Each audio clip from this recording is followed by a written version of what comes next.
What's on, ladies and gentlemen? My name's Ross, I like games, and today we're going to talk about OP-14. Now, this video is coming out slightly later in the day than I usually post. The reason for that, I've been casting a One Piece regional today. I casted the regional in Utrecht. It was awesome.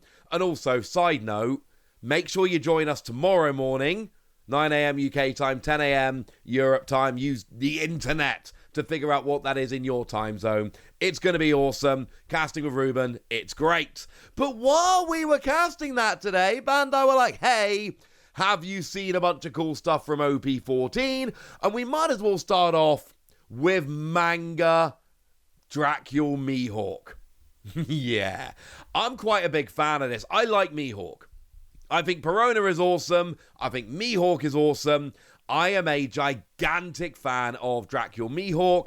And the thing that makes me a little bit sad or happy, it's weird how to think about it. This is my favorite manga yet. This is honestly 14 main sets in, plus your EB and your PRB and all of that. This is the first manga I've seen where I've gone, I really want that. Like, I really want that. So fingers crossed it's one of the cheaper mangas. Oh, and apparently that wasn't cool enough, because we've also been shown the regular art and the alternate art. And the alternate art is Akira Igawa. They tend to get one alternate art per set. And this is apparently their one for here. And look, I've sung the praises of Akira Igawa as a One Piece TCG artist many times on this channel. I have told you that as far as I'm concerned, they are making the best artwork in the One Piece TCG. This might be their best. Like, legitimately, not mucking about, this might be their best. And if you want a cool connection, this is not the first time Akira Igawa has done an alternate art of Dracula Mihawk, because right back in OP-01, that Dracula Mihawk alternate art was done by Akira Igawa. How's that for a cool little connection? But it is worth pointing out this is actually a card we've not seen before. It is a card that mechanically we've not talked about. What does it do?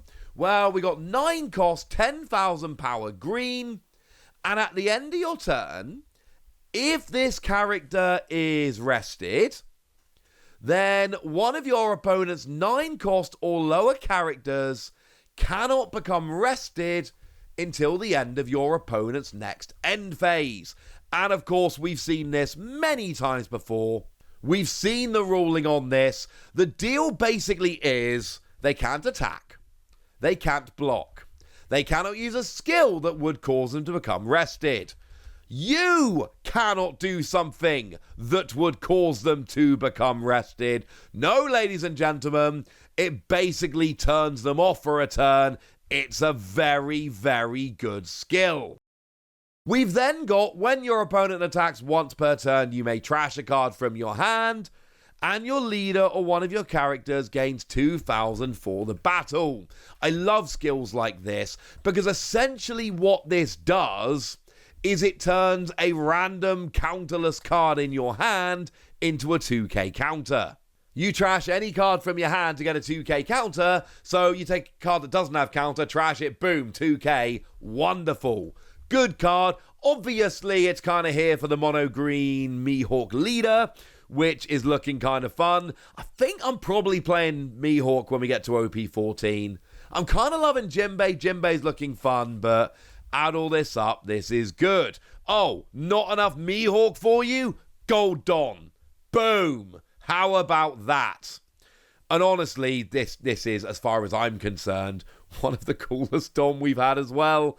And look, I'm biased as a Mihawk fan, but, oh, this is awesome. Also, I've not checked this, but I think the Dom basically just said the world's strongest swordsman, Dracula Mihawk. It looks, this is like the introduction of Mihawk in the manga. It's wonderful. It's awesome. This will obviously be the old art Don as well, but we know that starting in OP-13, we started getting the gold Dom. Well, now we get it for Mihawk as well. If you're a Mihawk fan, and I am, you are eating good. More on that in a minute. Now, we do have our anniversary cards here, and in one of the easiest predictions you could have ever have made, yeah, it's Buggy. And obviously it's Buggy, because back in OP-11 we had Luffy. Back in OP-12 we had Marshall D. Teach. Back in OP-13 we had Shanks. They're obviously going through the 4 Emperors for these 3rd anniversary cards. So yeah, obviously it was going to be Buggy. And that is exactly what we've got. The OP-09 Buggy, the really good one, which you kind of need to have 5/5 cost in play, which is awkward, but it also bumps anything that's a 12k, and you can play it with your leader, and it's cheap. Yeah, that Buggy. Gold and silver versions, they're going to be very cool. But it turns out even that wasn't enough, because we've also been shown all of the special rares. And well, depends how you look at it. But for a lot of people, they are the good kind. The kind of ones which came around initially back in OP-05. I'm not entirely sure how to phrase this. They got very busy ones, put it that way. But then we got similar kind of style coming around, for instance, in OP-08. That was a little bit of a thing. So it's one of those styles that just, keeps popping around every so often. What have we got? Well, we got Kid and Killer. Yes, that's the Kid and Killer from EB01. The really good one from EB01 that's got Rush and then gains 2k power if your opponent's got 2 or less life. And you can see on the screen now, we did have an alternate art back in EB01, but let's not pretend it even compares to the special rare here. The special rare is amazing. We've got ourselves Dracula Mihawk, but it's also the phenomenal one from OP-12. Firstly, look how good this looks. I really want this special art. I might go harder on OP-14 than I normally do, because I kind of feel like just buy a few boxes, get all the core pieces you need for Mihawk, maybe get lucky and hit a manga or a special rare. Seems like a good set to do it. Either way, this is the one that is an 8 cost 8k blocker, but on play you set 4 Don active, and then you can't play character cards of a base cost of 7 or more during this turn, but you can't play anything else. It's, as long as you've got 8 Don on the field, it's basically a 4 cost 8k blocker, which is absolutely absurd. And if you watched any of the regional from Utrecht today, and you should have done, it was fun, you would have seen a bunch of Mihawk on the stream. It's a phenomenal card. We've got Sengoku, the one that came around in OP-07. It's just a generic 7 Warlord Searcher.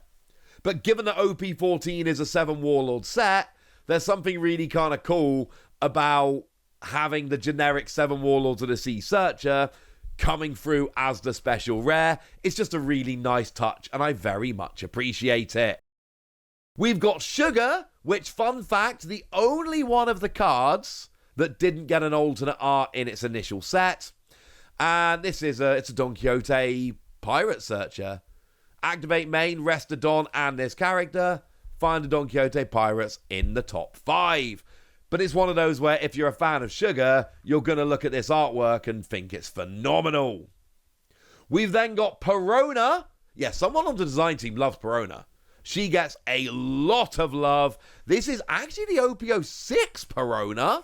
So we've got to go back a little while. But it's counter plus 2k. And if your opponent's got 5 or more cards in their hand, you can either make them trash 1 or give -3 cost. But of course, new Gekomori are in this set. Thriller Bark is back.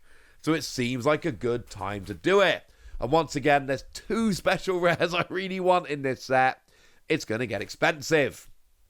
But I think the one that most people want is Boa Hancock, which interestingly enough is actually the new Boa Hancock, the one from OP-14.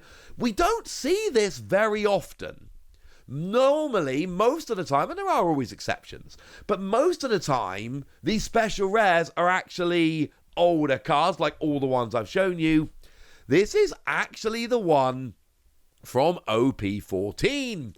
As a quick reminder, 9 cost 10k, and on play, if your leader is Kuja Pirates, then you can take a card from the top of your deck, put it on top of your life, and then make your opponent take the top card of their life into their hand. It's one of the most ridiculous cards we've seen in a long time. And then as a trigger, you can play a 6,000 power or less with trigger from your hand. Yes, it means you have to have the card in your hand, but you're also playing a card for free. What's that? Still not enough awesome stuff from OP-14. How about we finish with a couple of manga events? We've got the one-cost Boa Hancock event, something like, scary.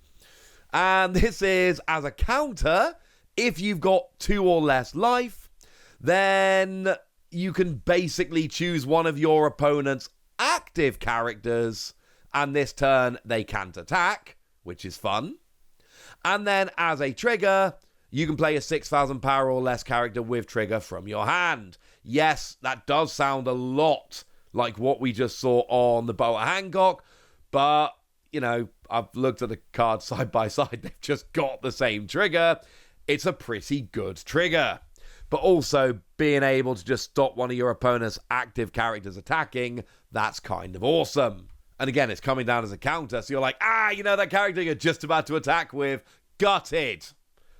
Also, we've got Ground Death, or something along those lines, a one-cost black event, a crocodile event, and as a main, you can rest 2 Dons, so it's really a free cost, and then you can take away the effects of one of your opponent's 5-cost or lower characters for the turn. Or as a counter, if you've got 10 or more cards in the trash, then your leader or one of your characters this battle gets a 4k bump. And we know this at this point, 1 cost for a 4k bump, kind of ridiculous. I said this was a big update. Well, between the Manga Mihawk, the Gold Mihawk, the Anniversary Buggy, all of the special rares, and the manga events, I think I kind of held up my end of the bargain of showing you a very large update. But I've done that now, so now it's over to you guys. Tell me what you think about these. Tell me if you're as hyped for this set as I am. Go nuts in the comment section, but be nice! And make sure you watch the stream tomorrow. It's going to be awesome. And then make sure you like this video, subscribe to this channel, follow me on Twitter at TheWasi. That's where we talk about One Piece and a whole bunch of other card games. And please do consider checking out patreon.com/PTCG Radio, where you can support the channel, get some bonus podcasts and all kinds of fun things. But by far the most important thing, as always, look after yourselves till next time, would ya? Thank you very much for watching. My name's Ross, and you've been watching Wassity Plays.